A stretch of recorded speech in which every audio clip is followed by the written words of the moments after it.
ባልጋ ወራሽነት፣ በባለሙሉ ስልጣን እንደራሴነት፣ በንጉስነትና በንጉሰ ነገስትነት ኢትዮጵያን ከግማሽ ምዕተ ዓመት በላይ ያስተዳደሩት ግርማዊ ቀዳማዊ ኃይለ ሥላሴ ፍጹም ነበሩ ለማለት ያስቸግራል።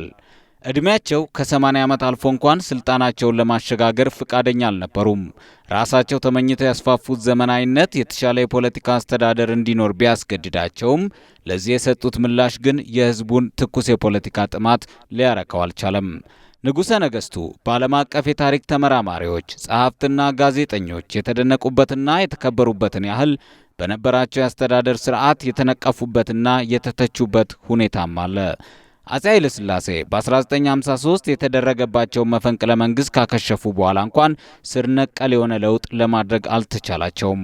በመጨረሻም በ1966 የተከሰተው ድርቅና በዛም ሳቢያ ባለቀው ወገን የኢትዮጵያ ሕዝብ በተሰማው ሐዘን ምክንያት ያገረሸው አመጽ ከእድሜያቸው ብዛትና ከአስተዳደራቸው ችግር ሊቋቋሙት ከሚችሉት በላይ ሆነባቸው።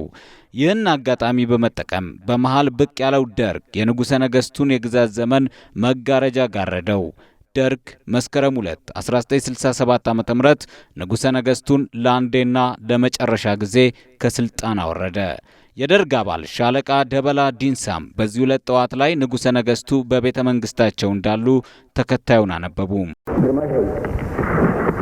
የጦር ኃይሎች፣ የፖሊስ ሰራዊትና የብሔራዊ ጦር ደርግ ለግርማዊነቶ ደህንነትና ጤንነት በሰፊው የሚያስብ እንደመሆኑ መጠን ለዚህ ለጤንነቶም ሆነ ለደህንነቶ የተዘጋጀ ስፍራ ስላለ ወደዛ እንዲሄዱልን በትህትና እንለምናለን።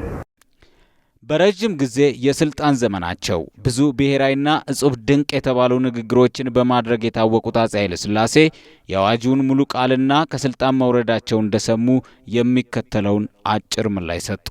በጠቅላላው መቼም አሁን የተናገራችሁትን ሰምተናል።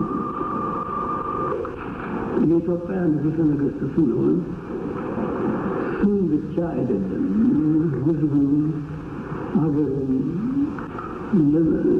በሰላም ጊዜ የሚሰራለትን ጠላትን ሊመጣ የሚመከትበትን በማሰናዳት መሆኑን ይህ በጦር ሰራዊታችን ውስጥ የታወቀ ሳይሆን ይቀራል ብለን አንጠርጥርም። ቢሆንም በየጊዜው የሚለዋወጠው ነገር ደግሞ ለሀገር የሚጠቅም ነገር ካለበት የሀገርን ጥቅም በሌላ ለመለወጥ አይቻልም እና ተነበባችሁትን ሰምተናል። በዚሁ ማቆም ነው። የሻሪም የተሻሪም ንግግር ለዛ አልነበረውም። በሌ የተሞላና ያልተደራጀ ነበር። በተለይ በንግግር ረዥም ልምድ የነበራቸው አፄ ኃይለ ሥላሴ በመጨረሻ የተናገሩት ይህን ያህል አርኪ አልነበረም። በዓለም አቀፍ ደረጃ ብዙ የተባለላቸው ግርማ ሞገሳቸው እንደ ጉድ የተወሳላቸው ባለብዙ ታሪክ ንጉሠ ነገሥት በመጨረሻም በመናኛ ቮልስዋገን መኪና በመጫን በአንዳንድ ሰዎች እየተጮኸባቸው ቤተ መንግስታቸውን ለቀቁ።